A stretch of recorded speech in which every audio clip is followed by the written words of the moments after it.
¿qué tal mis amigos de Frontline? Políticas públicas, autonomía económica, políticas públicas, mucho fomento a la lectura de cara al Día Internacional del Libro, este 23 de abril. Y para mí es un honor, un gusto en esto de la economía creativa, de la autonomía económica, la economía circular y demás conceptos. Por ahí todavía encuentran algunos ejemplares de la revista Valores donde hablamos de estos conceptos. Para mí es un gusto hablar hoy con Janet Lugo. ¿Cómo estás, Janet? Buenas noches, bienvenida. Pues agradecida, José Miguel, de que me invitaste y venimos para hablar sobre la Fundación Village Book Builders. Para mí es un honor que estés. Y también mi amigo Paco Belgodere. Sí. Belgodere de Descúbrelo.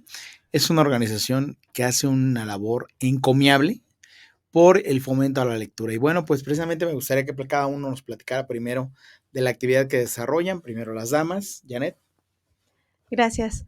Bueno, esta es una organización sin fines de lucro, es una organización americana. Empezamos con bibliotecas en México, tenemos 3 en el estado de Veracruz, en Ixhuatlán, en Cuchapa y El Olvido. Contamos con 13 bibliotecas en el continente africano, una en Nepal y una en la India.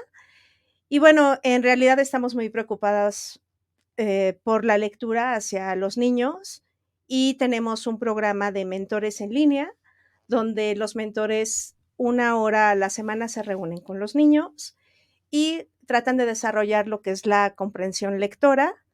Y por otro lado, traemos el programa que se llama Voces de la Villa, y ahí invitamos gente tan talentosa como José Miguel y Paco para que también puedan impulsar la lectura, motivar a los niños y sepan que ellos también pueden alcanzar sus sueños. Así es, no solo Paco, por ahí me enteré que también vas a invitar pronto a una escritora que se llama Lupita Archundia, que estuvo en nuestro programa hermano Artes 9, recuerden que los lunes a las 9 de la noche. Paco Belgodere, me da mucho gusto por fin recibirte aquí en estas instalaciones.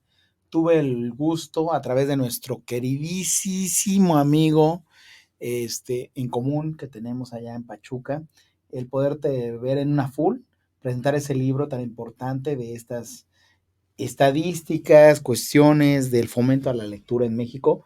Qué importante es la labor que haces. Pláticanos, Paco. Muchas gracias, muy buenas noches. Gracias por la invitación. Pues te platico un poco. Descúbrelo, es una iniciativa que lanzamos hace 15 años, donde buscamos fomentar la lectura a niños y jóvenes en México, en donde buscamos de forma muy sencilla, muy lúdica, invitarlos o buscar en ellos crear el hábito de la lectura. Lanzamos hace apenas un par de años una nueva iniciativa que se llama México Lee, Piensa y Comunica, en donde buscamos trabajar durante todo un ciclo escolar con los estudiantes en un proceso donde los invitamos a fomentar sus habilidades de lectura, comprensión lectora, pensamiento crítico y expresión escrita y oral a través de una serie de concursos donde ellos trabajan en la lectura, en la comprensión lectora, en la elaboración de ensayos críticos, ensayos de opinión, de cuento, de una reseña de un libro y un concurso de oratoria. Todo esto en un solo ciclo escolar, en donde buscamos que al final de cada ciclo escolar ellos hayan avanzado en estas habilidades que son tan importantes para la vida profesional y académica. Así es. Comentábamos hace rato de la labor encomiable que hace en Hidalgo nuestro amigo Marco Muñiz, en común, nuestro amigo Marco Muñiz. Y bueno, preguntaba, bueno, para cada uno de los invitados en cada uno de cada una de sus trincheras. En el caso de ustedes, Janet Lugo, es un tema más social, más comunitario, pero a través de los libros y de la lectura acercar al conocimiento, pero sobre todo a resarcir el tejido social, ¿es correcto?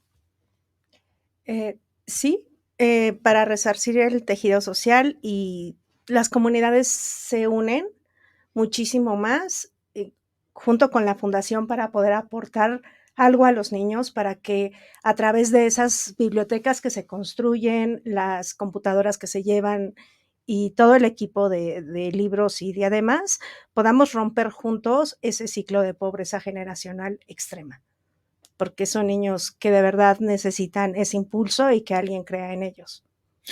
Todas que tienen presencia en los 5 continentes, o los 4 por lo menos, ¿cuál es la presencia que tienen en Latinoamérica? Tenemos en México bibliotecas y también en Perú. Entonces, buscamos la manera siempre de estar llevando libros, las computadoras, paneles solares, en algunos casos lo que es contenedores de agua, en algunas de nuestras bibliotecas que lo requieren, para que sea un lugar dinámico. Entonces, por eso se tienen estos programas de Voces de la Villa y de programa de mentorías en línea, porque nosotros queremos que los niños, a través de nuestros bibliotecarios, vean que las bibliotecas es un sitio vivo. Así es. Oye, la biblioteca, como dice, un sitio vivo, una labor encomiable. Paco, aunque yo me dedico a lo mismo que tú, de alguna manera, ser bibliotecario, ser gestor cultural y ser mediador de la lectura, en pleno siglo XXI, con tanta tecnología, con tantas herramientas, ¿qué te orilló a esto?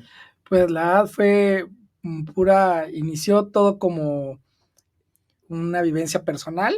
Yo fui un joven bastante conflictivo, bastante complicado, y tuve una etapa en la edad entre la etapa secundaria y preparatoria muy difícil, y pues me expulsaron de la escuela. Entonces mi papá me dijo muy sabiamente que para volver a estudiar tenía que trabajar y me tenía que pagar los estudios. Entonces empecé a trabajar muy joven, 15 años, empecé a trabajar tiempo completo para regresar a la escuela, y en mi primer trabajo tenía mucho tiempo libre y leía mucho. Y después de eso, pues pude regresar a la prepa, terminar la prepa, estudiar la licenciatura, porque encontré evidentemente un trabajo bastante digno para esa edad. Y ya que tenía, a los 22 años ya había acabado la carrera, y bendito Dios, en su mayoría pagada con mis propios recursos, tuve la oportunidad de hacerme de una beca para la maestría gracias a una plática que estaba teniendo. Yo no sabía con quién estaba platicando, y estaba platicando sobre una serie de libros, sobre los Reyes Malditos, me acuerdo perfectamente. Y después de esa conversación siguió la plática hablando de otros libros, de otro tipo de libros, y me dijeron, oye, qué padre que quieres estudiar una maestría, pasa a mi oficina y nosotros nos encargamos de todo. Y yo dije, caray, pues, ¿qué haces, no? Y pues resultó que era el presidente del Congreso del Estado de México. Entonces fui, y el Congreso me becó la maestría, porque había tenido una plática sobre libros. Me dijo, es que no hay jóvenes de tu edad que hablen tanto de libros. Entonces, seguro es muy valioso que estudies, que sigas estudiando. Y me di cuenta cómo eso de ahí en adelante, cómo fue marcando mi vida. O sea, el haber leído, el leer y el tener ese tipo de pláticas un poquito más profundas, me permitieron abrirme muchas puertas, y me han permitido abrirme muchas puertas en la vida. Entonces yo ya estaba agradecido con la lectura para ese momento, porque me había dado ya cosas como empleo digno, me había dado la oportunidad de tener una educación, una formación más completa, etc. O sea, me había abierto varias oportunidades.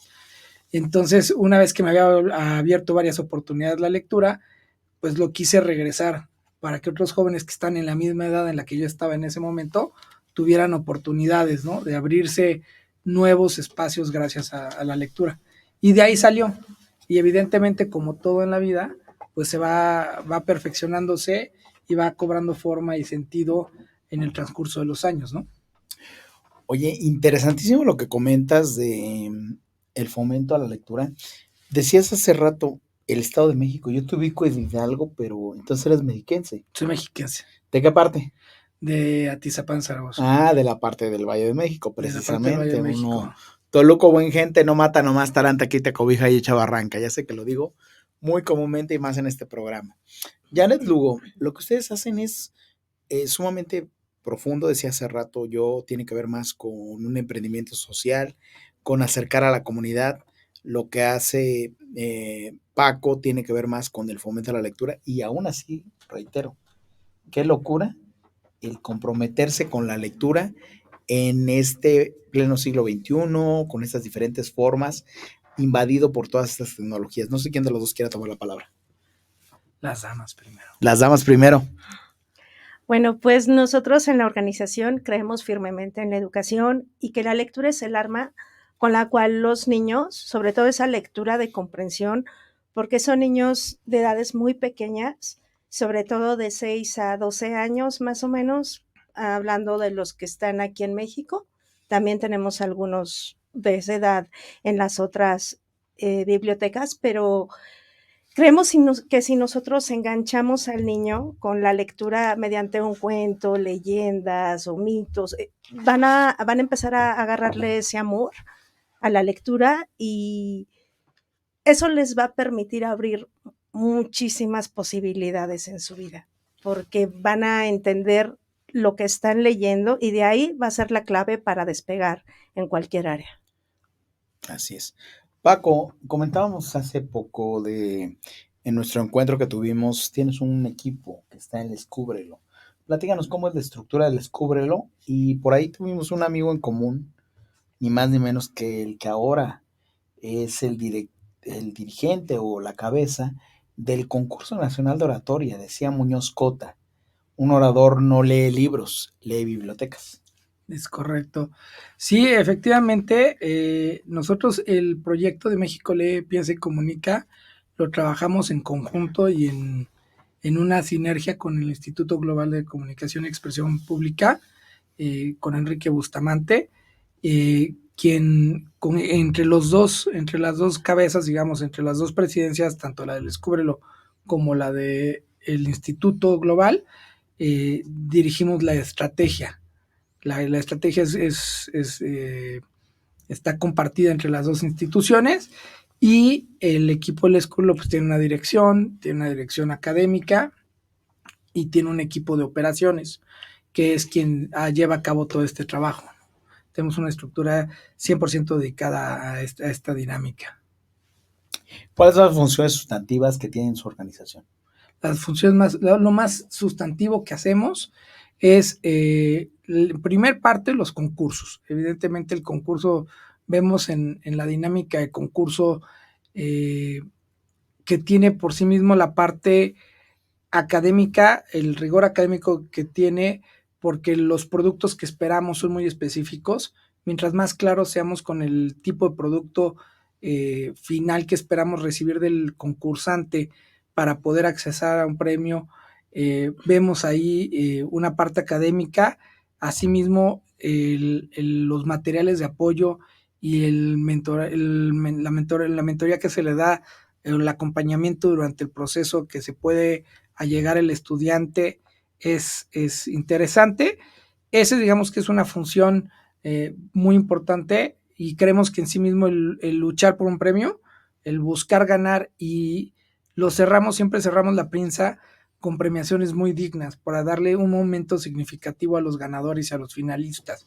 Entonces hacemos eventos en los que acompañamos el premiar al que llegó a una final o fue ganador de un concurso, ya sea de ensayo, de cuento, de reseña. Lo acompañamos además con música, porque creemos que la música es otra expresión importante de la humanidad. Entonces acompañamos siempre con conciertos muy bonitos de orquestas, esos eventos. Esa es una labor muy sustantiva de la institución. La segunda es la labor que hacemos en cuestión de investigación. Ahí en lo que hicimos el año pasado publicamos un estudio que se llama La lectura, un enfoque de transversalidad, donde ahí lo que platicamos es ver cómo la lectura tiene impacto en muchas áreas de las políticas públicas. En lo particular, mi formación es soy abogado y posteriormente estudié administración pública y políticas públicas. Y ya después de ahí ya empecé a entrar al dark side y me fui. Así es, y justo quería preguntarte de eso, ya te adentraste. Este documento importantísimo, por ahí lo presentaste en la FUL del año pasado, en otros foros. ¿De qué va ese documento? Ok, es un documento diseñado y pensado en los servidores públicos y en tomadores de decisiones del sector público y privado, que están inmersos en el tema de la educación, que son los que pueden tomar las decisiones que ponga la lectura en un nivel más alto dentro de la agenda pública. Queremos acercar la lectura en que vaya tomando prioridad. Entonces creamos un documento diseñado 100% en gente que tiene poco tiempo para leerlo porque tiene muchas funciones y que además de todo seguramente ya está muy cansado porque ya seas diputado, ya seas gobernador, ya seas secretario, tomador de decisiones, todo el día estás leyendo cosas aburridísimas. Entonces buscamos cómo hacerlo digerible, muy ejecutivo, breve. Lo tratamos de hacer con una carga visual ligera para que tampoco fuera pesado para ellos y lo acompañamos de un arte que fuera atractivo al ojo, con la finalidad de que sea algo que sí conserven y que los acompañe y que realmente le dediquen en algún momento tiempo para leerlo y tomar decisiones que lleven a la lectura un poco más arriba en la agenda pública, entendiendo que tiene impactos en distintos ejes, ¿no? Tanto en educación como en seguridad, como en economía, como en ciencias, como en tecnología. Entonces, ese fue el enfoque de ese primer estudio que hicimos, que ahora lo vamos a empezar a alcanzar en este 2023. Estamos ya sentando las bases de lo que vamos a publicar en 2024, que va a ser enfocado 100% y va a estar titulado México lee, piensa y comunica, porque vamos a exponer el por qué sí es importante la lectura para fomentar el pensamiento crítico y cómo esto, además de todo, tiene que llevar a la gente a comunicar para hacer de esto un país más productivo y más competitivo. No, un documento que además me consta, como dices, es muy atractivo en lo gráfico, sobre todo en lo físico. Y bueno, Janet, en el caso de ustedes, ¿cómo miden o cuáles son los indicadores que determinan el éxito del programa? Tenemos una plataforma y en esta plataforma revisamos cuántos mentores voluntarios se han unido, cuánto tiempo se han quedado con nuestro estudiante para seguir dando ese programa de mentorías voluntariamente. Vemos los avances que han tenido los niños mediante esta misma plataforma que los maestros nos van compartiendo como sus calificaciones al principio de cuando empiezan, sin saber como mucho de cómo dar la pronunciación al momento de leer, hacer las pausas. ¿Y qué pasa, no? Después de un año, al estar en ese programa de mentorías, tenemos mentores súper buenos. El caso de los maestros jubilados a nosotros nos ha ayudado bastante porque han sido maestros que se han unido a este programa, que han estado con los chiquitos y entonces cuando les hemos preguntado a los maestros de estas escuelas de comunidades rurales cómo ven el programa de mentorías, la respuesta tan positiva de ellos es gracias porque esto nos ayuda a que alguien externo esté trabajando con estos pequeños 1 hora cada semana, de manera muy personalizada. Maravilloso este esfuerzo que hacen ustedes en la organización, como también lo es lo que hace Paco. Me gustaría ir cerrando con cada uno de ustedes en torno a una reflexión final en torno al fomento a la lectura en este marco del 23 de abril, el Día Mundial del Libro, pero no solamente eso, no solamente pensar en el Día Internacional del Libro, pensar en que el fomento a la lectura, el acercamiento a la cultura, a la lectura, el resarcir el tejido social es más comprometido que eso. No sé quién de los dos quiera tomar la palabra. Nuevamente las da, o a lo mejor. Bueno, como ya no, a lo mejor Paco para que piense un no, poco más. en concreto pensar que el fomento a la lectura es una cuestión de desarrollo económico y social. Yo les decía antes de entrar en lo que esperábamos, platicamos algunas personas, yo les decía que la lectura es un camino a la felicidad, ya que cuando tú lees aprendes a comprender mejor el mundo en el que vives y aprendes a comprenderte y a conocerte mejor. Y no hay forma de ser feliz si no comprendes y aceptas y conoces el mundo en el que estás y sabes desarrollarte en él. Y la lectura es un mecanismo ideal para que una persona aprenda a conocerse, a conocer el mundo, a ser feliz, encontrarse acompañado cuando estás solo, se sabe sentir acompañado, cuando estás acompañado te hace sentir solo, te permite transportarte y conversar con las mejores mentes de distintos tiempos en distintos lugares. Creo que es un instrumento maravilloso que además de todo está comprobado estadísticamente que sí es un una lucha que vale la pena hacer si tú quieres sacar adelante la economía de un país, ¿no? Claro, por supuesto, lo que decíamos, cuidar nuestro tejido social.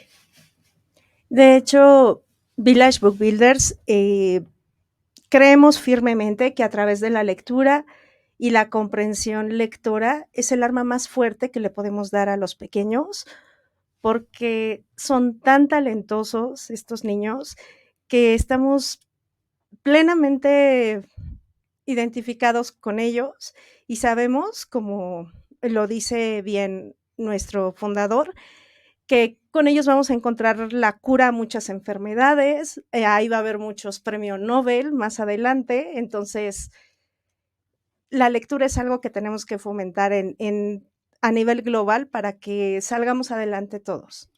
Y me queda claro, en el caso de Janet, es una incansable. De repente le llamo y está en Veracruz, de repente está en Oaxaca, de repente está en cualquier parte del territorio nacional, o sea, nunca está quieta. Hoy nos hizo el favor de venir aquí al estudio en la Ciudad de México, pero siempre está luchando, trabajando en el tejido social, en las regiones que más lo requieren. Y en el caso de Paco, ni se diga, además tienes un equipo incansable, no sé si quieras mencionar algunos de ellos, trabajando en pro de la lectura y además hacer estos indicadores que tienen que ver con el fomento a la lectura. Sí, pues muchas gracias. Entre ellos, la verdad, del equipo incansable se encuentra Enrique Bustamante, que está muy, muy involucrado. Adriana del Callejo, que es la doctora Adriana del Callejo, que colabora con nosotros. Mi hermana Margarita, que también lleva ya unos años colaborando con nosotros, así como tenemos aliados en distintos estados, ¿no? Te podría decir, por ejemplo, como Marco en Hidalgo, como tenemos a Verónica Lemaroy en Veracruz, que desde la Secretaría de Educación Pública nos ayuda y nos ayuda a salir adelante, así como muchas instituciones que nos apoyan, como la Fundación Miguel Alemán, como en la Ciudad de México, la Autoridad Educativa Federal de la Ciudad de México, así como la Secretaría de Educación de la Ciudad de México, como la Secretaría de Educación del Estado de México, como distintas instituciones que nos apoyan y nos ayudan a sacar adelante esta iniciativa, ¿no? Gracias. Dijiste Margarita. ¿Margarita es tu hermana de sangre o de...? No, o de sangre, de sangre. Pues felicidades y saludos a Margarita, que por ahí está también, probablemente reiteramos nuestros saludos a Mario, por supuesto, que son parte de una familia encomiable que se dedica a fomentar la lectura y la promoción y la mediación lectora en el estado de Hidalgo. Así es. Amigos, pues no me queda más que darles las gracias. Gracias a Axel, gracias a David y gracias a Eddie Jaimes. Soy José Miguel Alba Marquina. No olviden sonreír.